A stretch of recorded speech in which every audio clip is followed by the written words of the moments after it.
अस्सलाम वालेकुम। मैं हूं अकील अहमद, आपका physics teacher the learning concept academy से।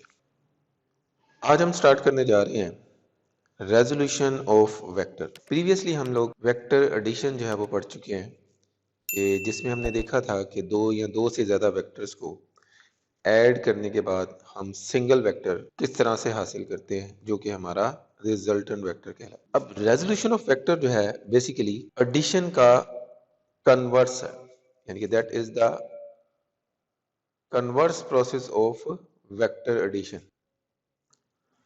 अगर हम इसको डिफाइन करें, the splitting of a vector into its constituents और the parts is called resolution of vectors. यानी किसी वेक्टर को उसके हिस्सों में तकसीम करना जो है वो रेजोल्यूशन कहलाता है। यानी कि आपको नजर आ रहा है कि that is the converse process of the vector addition. यानी कि आमतौर पर हम कहते हैं कि जी एडिशन का रिवर्स प्रोसेस क्या है, तो आमतौर पर कहा जाता है सब्ट्रैक्शन। तो ऐसा नहीं है, resolution is the reverse process of addition. अब हम किस तरह से किसी वेक्टर को उसके कंपोनेंट्स में या कॉन्स्टिट्यूएंट्स में रिजॉल्व कर सकते हैं। लेट्स से हमारे पास एक वेक्टर है ए, और ये वेक्टर है A1, A2, A3, A4 और A5 का रिजल्टेंट वेक्टर। मतलब कि अगर इन पांचों वेक्टर को हम ऐड करते हैं तो वेक्टर ए आपके सामने आ रहा है। अगर आप देखें तो ये सारे के सारे वेक्टर्स आपस में हेड टू टेल रूल के जरिए ज्वाइन है, और इनका रिजल्टेंट हमें ए जो है वो हासिल हो रहा है। मतलब ये हुआ कि जिन वेक्टर्स को ऐड करने से रिजल्टेंट वेक्टर आता है, वो तमाम वेक्टर उस रिजल्टेंट वेक्टर के कंपोनेंट्स कहलाते हैं।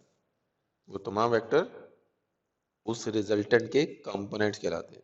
अभी आपने देखा कि अगर हमने B1, B2, B3, B4, B5, B6, B7 और B8 को ऐड किया तो आपके पास फिर भी वेक्टर A ही आ रहा है। तो मतलब कि ये भी क्या होंगे, इस वेक्टर A के कंपोनेंट्स कहलाएंगे। मतलब ये हुआ कि हम किसी वेक्टर को इनफाइनाइट नंबर ऑफ कंपोनेंट्स में रिजॉल्व कर सकते हैं, या दूसरे अल्फाज में किसी वेक्टर के इनफाइनाइट नंबर ऑफ कंपोनेंट्स हो सकते हैं। मतलब कि जिन वेक्टर्स को ऐड करने से वो वेक्टर हासिल हो जाए, वो उस वेक्टर के कंपोनेंट्स कहलाएंगे। इसके बाद नेक्स्ट हमारे पास है रेक्टेंगुलर कंपोनेंट्स। नेक्स्ट हम डिस्कस करने जा रहे हैं रेक्टेंगुलर कंपोनेंट्स को। These are the special components. अब इनकी स्पेशलिटी क्या है?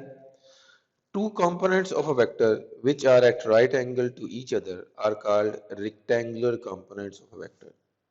प्रीवियसली हमने देखा कि जिन वेक्टर्स को हमने ऐड करके रिजल्टेंट हासिल किया था, तो उन कंपोनेंट्स का आपस में जो एंगल जो था वो 90 डिग्री नहीं था। लेकिन यहाँ पे हम जिन कंपोनेंट्स की बात करने जा रहे हैं वो ऐसे कंपोनेंट्स हैं किसी वेक्टर के कि जिनका आपस में एंगल जो है वो 90 डिग्री बनता है। नेक्स्ट है जी, हम किसी वेक्टर को उसके रेक्टेंगुलर कंपोनेंट्स में किस तरह से रिजॉल्व कर सकते हैं। The resolution of vector into it's rectangular components. इसके लिए हम एक वेक्टर जो है वो कंसीडर करने जा रहे हैं। लेट्स से ये वेक्टर ए है हमारे पास, जिसको हमने ओपी लाइन से रिप्रेजेंट किया है और जो कि एक्स एक्सिस के साथ एंगल थीटा बना रहा है। अब हम क्या करते हैं कि इसके हेड से एक परपेंडिकुलर ड्रा करते हैं एक्स एक्सिस के ऊपर, जिसको हम रिप्रेजेंट कर रहे हैं पीएम लाइन से, और एक परपेंडिकुलर ड्रा करते हैं ऑन द वाई एक्सिस, जिसको हम पीएन लाइन से रिप्रेजेंट कर रहे हैं। अब ये दोनों परपेंडिकुलर एक्स एक्सिस और वाई एक्सिस को जिस पॉइंट पे कट कर रहे हैं, ओरिजिन से लेके आपका उस पॉइंट तक जो होगा वो एक कंपोनेंट, जबकि ओरिजिन से लेके दूसरे पॉइंट तक जो होगा वो आपका दूसरा कंपोनेंट।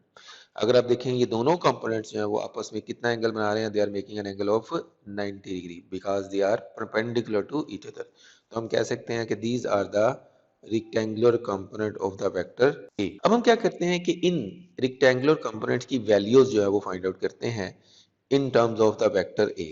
मतलब क्या है कि नोन वैल्यूज की फॉर्म में हम इन कंपोनेंट्स की वैल्यू जो है वो मालूम करेंगे। नॉन फैक्टर हमारे पास है वेक्टर ए की मैग्नीट्यूड और दूसरा ये एंगल थीटा, क्योंकि हमें ये कहा गया है कि ये वेक्टर है और इसको इसके रेक्टेंगुलर कंपोनेंट्स में रिजॉल्व करें। तो जब वेक्टर दिया गया है तो इसका मतलब है उसकी मैग्नीट्यूड भी पता है हमें और इसकी डायरेक्शन भी पता है। तो इसके लिए हम क्या करते हैं कि इन रेक्टेंगुलर कंपोनेंट्स को हेड टू टेल रूल के जरिए ज्वाइन कर लेते हैं। तो हमने क्या किया है कि इसको हेड टू टेल रूल के जरिए ज्वाइन कर दिया, तो हमारे पास इन दोनों कंपोनेंट्स का जो रिजल्टेंट है वो वेक्टर ए है। अब हम इस ट्राइंगल OMP को कंसीडर करते हैं। अब इस ट्राइंगल OMP को हम देखते हैं, तो इस ट्राइंगल में अगर हम देखें तो हमारे पास इसका हाइपोटेन्यूज नोन है हमारे लिए और ये एंगल थीटा नोन है, जबकि हमें परपेंडिकुलर और बेस यानी कि OM इज आवर बेस और MP आवर परपेंडिकुलर, तो ये हमने साइड्स जो है वो इस ट्राइंगल की मालूम करनी है। तो उसके लिए हम क्या करते हैं कि ट्रिग्नोमेट्रिक रेशियोज का इस्तेमाल करते हैं। तो यहाँ पे हम सबसे पहले AX की वैल्यू जो है वो मालूम करने जा रहे हैं, जो कि बेस है इस ट्राइंगल की। तो इसके लिए हम जो ट्रिग्नोमेट्रिक रेशियो इस्तेमाल करेंगे that is the cosine theta. अब इस कोसाइन थीटा को अगर हम देखें तो that is equal to base और हाइपोटेन्यूज। बेस आपकी OM है जबकि हाइपोटेन्यूज आपके पास OP। तो अगर हम OP और OM की वैल्यूज को पुट करें तो आपके पास cos थीटा बराबर आ जाता है AX ओवर A। तो यहाँ से अगर हम x कंपोनेंट की वैल्यू मालूम करें तो वो क्या आ जाती है हमारे पास AX is equal to A cos theta.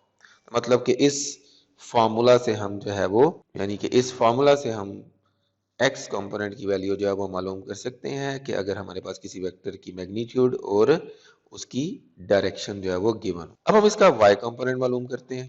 y component को मालूम करने के लिए हम उसी ट्राइंगल को देखेंगे। उस ट्राइंगल के अंदर अब हमने परपेंडिकुलर जो है वो मालूम करना है। तो यहाँ पे हम जो ट्रिग्नोमेट्रिक रेशियो इस्तेमाल करने जा रहे हैं that is the sine theta which is equal to MP over OP। यहाँ पे हम MP और OP की वैल्यूज को पुट कर देते हैं। Sine theta is equal to AY over A और यहाँ से हमारे पास जो y कंपोनेंट की वैल्यू आ जाएगी that is AY is equal to A sine theta. तो ये हमारे पास जो है इस वेक्टर के रेक्टेंगुलर कंपोनेंट्स की वैल्यूज आ गई। अब हम इसका उलट प्रोसेस करते हैं यानी कि कन्वर्स करते हैं। अगर हमें रेक्टेंगुलर कंपोनेंट्स दिए गए हों तो हम उन रेक्टेंगुलर कंपोनेंट से उस वेक्टर को कैसे मालूम कर सकते हैं। तो अब हम उसी तरह से इस ट्राइंगल को देखेंगे। तो इस ट्राइंगल के अंदर अब हमें जो गिवन चीजें हैं वो AX और AY गिवन है, जबकि हमें हाइपोटेन्यूज और ये एंगल मालूम करना है, यानी कि उलट हो जाएगा।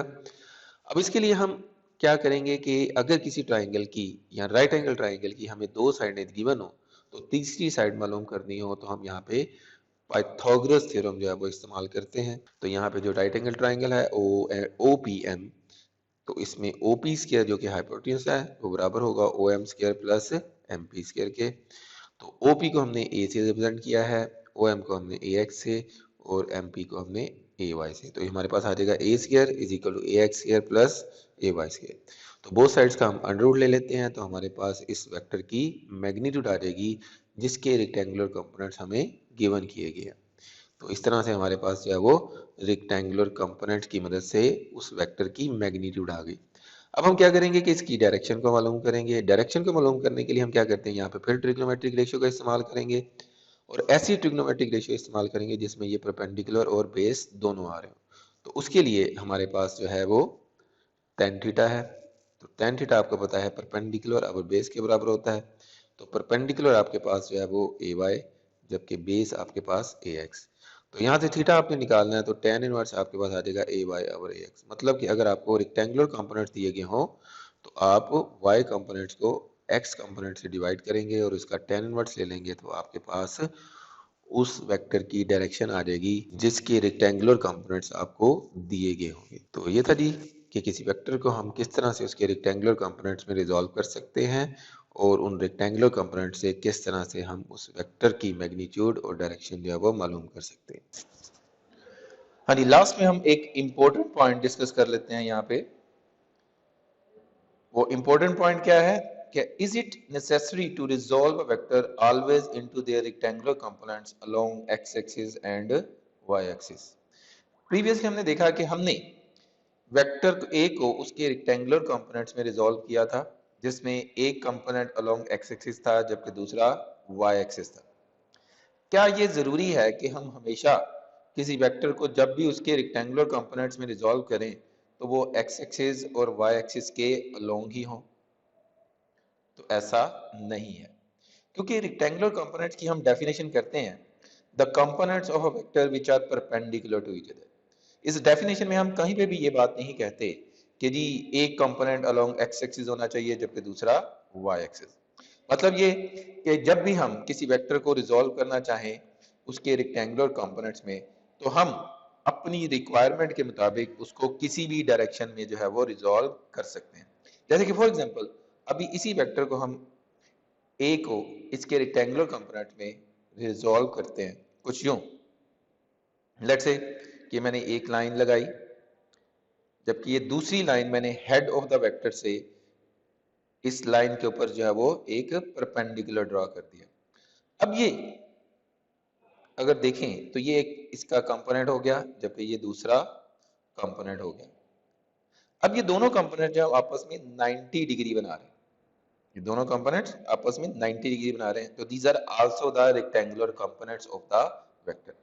अब अगर आप गौर करें तो यहाँ पे अब x कंपोनेंट थोड़ा सा बड़ा हो गया, जबकि y कंपोनेंट छोटा हो गया। मतलब ये कि हम किसी भी वेक्टर को उसके रेक्टेंगुलर कंपोनेंट में जब रिजॉल्व करते हैं तो अपनी रिक्वायरमेंट के मुताबिक किसी भी डायरेक्शन में जो है वो रिजॉल्व कर सकते हैं। अब हम इसकी एक और एग्जांपल देखते हैं कि जिसमें हमारे पास एक इंक्लाइन प्लेन है जो कि हॉरिजॉन्टल के साथ एंगल जो है वो थीटा बना रही है, और एक ऑब्जेक्ट जो इस इंक्लाइंड प्लेन के ऊपर पड़ा हुआ है जिसका मास लेट से हम कह देते हैं कि जी m है, और इसका वेट जो है वो वर्टिकली डाउनवर्ड एक्ट कर रहा है। अब हमें ये रिक्वायर्ड है कि हमें इस वेट के वो कंपोनेंट्स चाहिए जो कि इस प्लेन के अलोंग या इसके परपेंडिकुलर हो। तो हम क्या करते हैं कि जी इस वेट को इसके रेक्टेंगुलर कंपोनेंट्स में इस तरह से रिजॉल्व करते हैं कि एक component perpendicular to the plane हो जबकि दूसरा पैरेलल टू द प्लेन। तो इस तरह से हम दो लाइनें ड्रॉ करते हैं, that is a perpendicular on the plane and that is a line which is perpendicular to that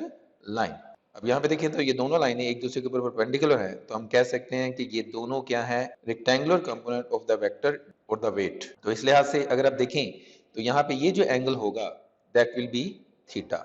अब ये एक थ्योरम है उसके अकॉर्डिंगली है कि अगर दो लाइनें आपस में जो एंगल बना रही होती हैं तो उनके ऊपर जो परपेंडिकुलर होते हैं उनका भी आपस में एंगल सेम होता है।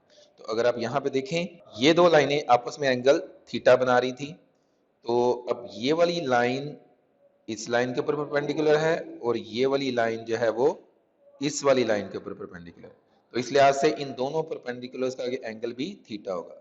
तो इस थीटा के लिहाज से ये वाला कंपोनेंट इसका आपके पास mg cos थीटा और ये वाला कंपोनेंट आपके पास mg sin थीटा। तो इस तरह से हमने वेट को इसके रेक्टेंगुलर कंपोनेंट्स में रिजॉल्व कर दिया according to our requirement. One is perpendicular to the plane and other is parallel to the. तो आज के लिए हम इतना ही रखते हैं। तो अगर आपको लेक्चर पसंद आया है तो इसको लाइक करें और चैनल को भी सब्सक्राइब कर दें अगर आपने पहले नहीं किया, और आने वाली मजीद वीडियो को हासिल करने के लिए बेल आइकन को भी प्रेस करें। इजाज़त दीजिए, अल्लाह हाफिज।